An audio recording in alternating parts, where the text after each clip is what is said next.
Mga kababayan, posibleng magiging lame duck na po si BBM sa susunod na set ng mga senador. Base po sa projection mga kababayan ng mga analyst sa mga posibleng madadagdag na mananalo na senador ngayong halalang ito. Kita nyo ba ang initial na resulta ng survey?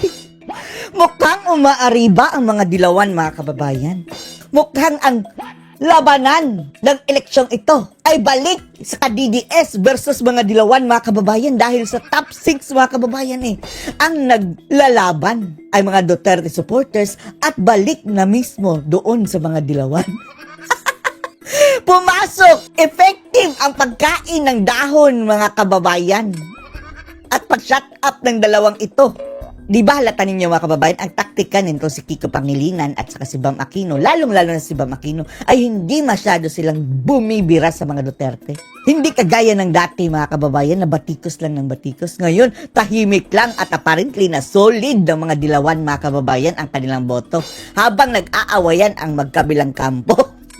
Grabe, parang karambola. Kaya nakapasok ang dalawang ito. Ayan na naman mga kababayan. Panoorin natin ang ulat ha. Medyo lumilinaw na kung sino-sino mga posibleng maging bagong senador. Pero, although mga kababayan, doon sa original na Duterte ha, 3 lang ang nakapasok, Marcoleta, Bato, Bongo. Pero kung isasali na natin mga kababayan yung inadapt ng PDP Laban at VP Sara Duterte na si Villar at Amy Marcos at maging yung si Cayetano mga kababayan, mukhang magiging 6 ang magiging kakampi ni VP Sara at hindi na rin yan masama mga kababayan. Diyan sa nanalo ngayon. At ang nakakatuwa lang mga kababayan dahil hindi nanalo si Manny Pacquiao. Yan lang talaga mga kababayan. Mabuti naman. Hindi nanalo si Bodots mga kababayan. Ang artistang si Bong Revilla at si Abalos. Si Abi Binay, wale. Tolentino, wale. Kaso nga lang si Lito Lapid, pasok pa rin. Narito. Babalik na senador. Kabilang dyan ang dagdag na tulfo.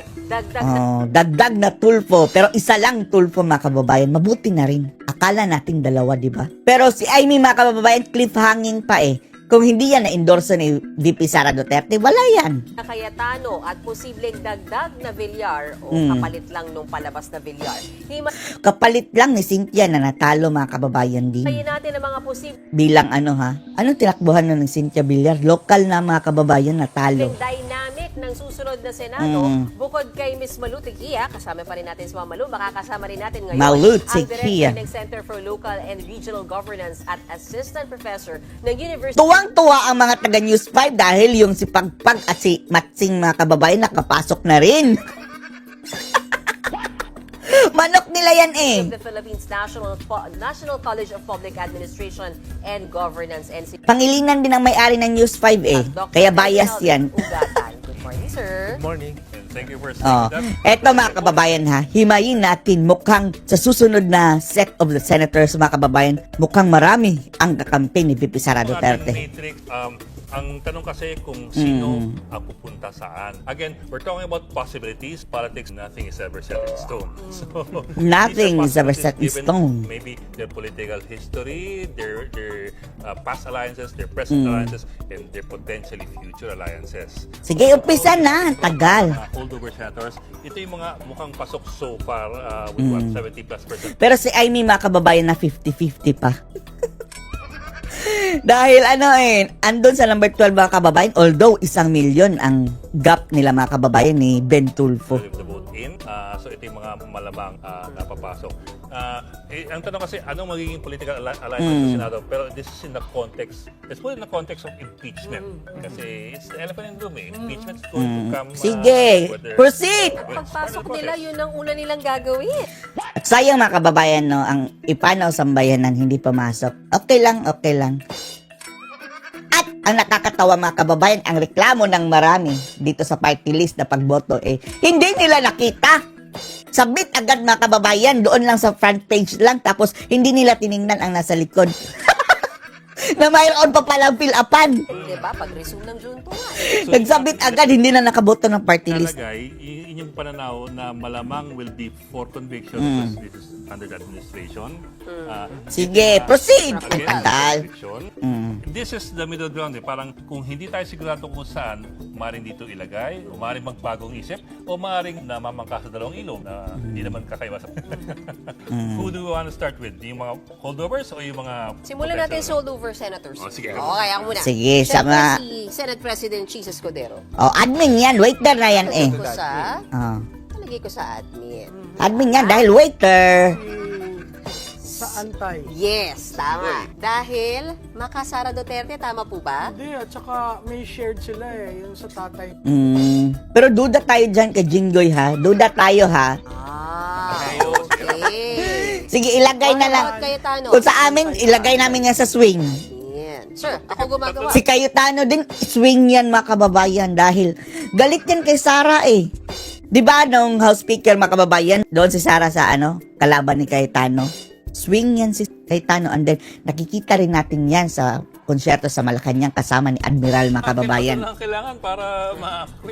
Walo. Nine. At least nine. Nagdagdag dun sa Ah, yes, sa yes, ating yes, napapasok na yes. mukhang pro... Kaya nga, ang lalabas kasi. dyan, baka hindi matuloy ang iyan. Ikaw na. Oh, hindi matutuloy mga Dalawain ko kababayan. na kasi to seat Probably. mates to eh. Saan natin nilalagay yan? Sa antay yan. Aantay pa rin. Okay. Antay ba yan? Dahil ba natanggal si Senate President Mig Zubiri sa Well, panahon na... Katropa ni Migs ang Yes, tama. Ito, Pero mukha nga mga kababayan dahil magsisibaliktaran na yan mga kababayan. Magpapabango yan sa the next possible president mga kababayan. Eh. tsaka si Villanueva. Si Villanueva parang magsuswing for me Kung pa siya masyadong, yan. Saan natin siya What if ilalagay? we put him muna dito? Dito muna. sige. Para lang meron Go ahead, tayong sir. flexibility. Sige, ilagay sa gitna. Sa swing. At least may flexibility lang tayo na pwedeng kumana dito, pwedeng kumana. Ito, Controversy dito. clear. Yan. Ontiveros, admin na yan. Ang anti-Marcos na dati mga kababayan, admin. O kung mayroon pang another set mga kababayan, no? Admin at saka slash. Ay, hindi na slash nga mga kababayan. Bakit? Another category yan sinamatsing. Mga dilaw. Anti-admin. Oh, anti sa anti-admin. Kasi may sagutan tong dalawang tong VP Sara. Ay, nakakatawa mga kababayan ang mga anti-Marcos. Naging pro-admin na, mga animal. Traditionally, always in the swing. Meaning, ano ibig mo sabihin dyan, Ma'am Malu? Ay, bahala na kayo mag... Si Loren Legarda, swing na si Loren Legarda. Na siya pa naman yung tinatawag na parang ate-ate ni VP Sara dati mga kababayan na pinapasalamatan talaga ni VP Sara dahil sa... Ito yan, malinaw ay, to. talaga doon. Malinaw ang Senator Robin Padilla na Makasara. Tama ba? So dalawa pa lang. Dito. Clear. Sa admin. Si Tulfo, admin yan. Tamimik na mga kababayan, wala nga ang imik sa mga Bakit? sa mga nangyayari ngayon sa administrasyon. Sa admin, tapos, ano yan, para na silang pinagsasabong For the PDP. 2028. Oo. At saka, Magiging admin siguro na candidate siguro si Tulfo mga kababayan. Siya siguro ang secret candidate ng mga ngag-ngag. kung may papasok na kapatid, Mhm. sa tingin ko sila yung magkapatid na gustong Magkahiwalay.